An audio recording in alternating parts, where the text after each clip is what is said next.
Sumo को रोते देख कर निंगी उसे पूछने लगा कि आज क्या होस्ट ने उसे परेशान किया। सुमो ने वो आर्टिकल दिखाया जिसमें लिखा था कि जिनफेंगी सुमो के लिए बेस्ट पार्टनर है और निंगी को बताया कि मेरे दिल में तो सिर्फ तुम ही बेस्ट हो। पहले रूमर्स और गलतफहमी की वजह से ही उन दोनों की रिलेशनशिप में दरार आ गई थी ना, तो अभी सुमो को अच्छे से ये आ गया है कि ऐसा कैसे नहीं होने देना है। जैसे इस तरह की रूमर्स फैलना शुरू हो, पहले उससे ही निंगी से इस बारे में बात करनी है। ये लोग चाहे कुछ भी कहे, लेकिन उसके दिल में तो सिर्फ निंगी ही बेस्ट है। सच में ये सुन के निंगी का फेस एकदम ही रेड हो गया। सुमो कहने लगा कि तुम ऐसी न्यूज सुन के पहले की तरह मुझे डिवोर्स तो नहीं दे दोगे ना।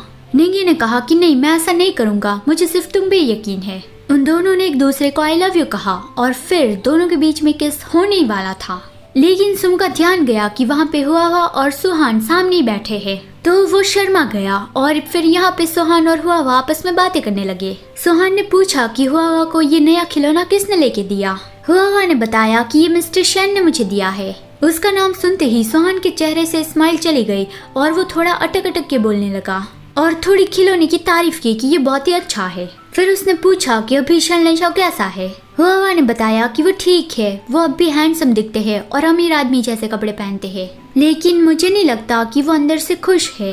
और क्या आपको उसकी चिंता हो रही थी? सोहान ने कुछ भी बताया तो नहीं, लेकिन हुआ अंदर से बहुत खुश हो गया कि अब भी चांस है, उन दोनों की रिलेशनशिप आगे बढ़ सकती है। सोहान के लिए एक लेटर आया था जो उस प्रेटी आंटी ने उसे लिखा था कि उसका ग्रुप एक दूसरी जर्नी पे गए थे और वहाँ पे उन लोगों ने काफी सारे खूबसूरत नज़ारे भी देखे। लेकिन अफसोस की बात है कि इस बार सोहान और शनलेंशाओ उसके साथ नहीं थे। उसने साथ में अपनी एक फोटो भी भेजी थी और लिखा था कि आई होप कि नेक्स्ट टाइम तुम दोनों भी साथ में चलो। उस फोटो में प्रेटी आंटी के पीछे एक कपल था जिसमें एक लड़का घुटने में बैठ कर लड़की को प्रपोज कर रहा था। वो देख के सोहान थोड़ा सैड हो गया कि फिर से किसी ने समंदर किनारे अपने लवर को प्रपोज किया। फिर दिखाया जाता है 3 साल पहले का सीन।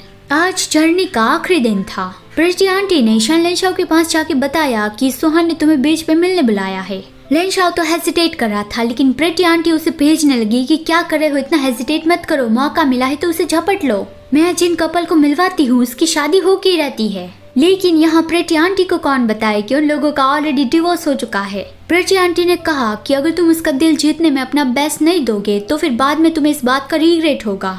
तो फिर शनलेंशाओ सीरियस होके वहाँ पे चला ही गया और सोहान को ढूंढने लगा। उसने देखा तो सोहान बहुत ही दूर दूर समंदर में चला गया था। वो डर गया और उसके पीछे जाने लगा कि नहीं सोहान वापस आ जाओ, ऐसा मत करो। उसने सोहान को पीछे से हक किया कि सोहान ऐसा मत करो, आई एम सॉरी, मैं गलत था। लेकिन सोहान ने कहा कि लेंशाओ मुझे छोड़ दो, तुम जैसा सोच रहे हो वैसा मैं नहीं करने की सोच रहा हूँ।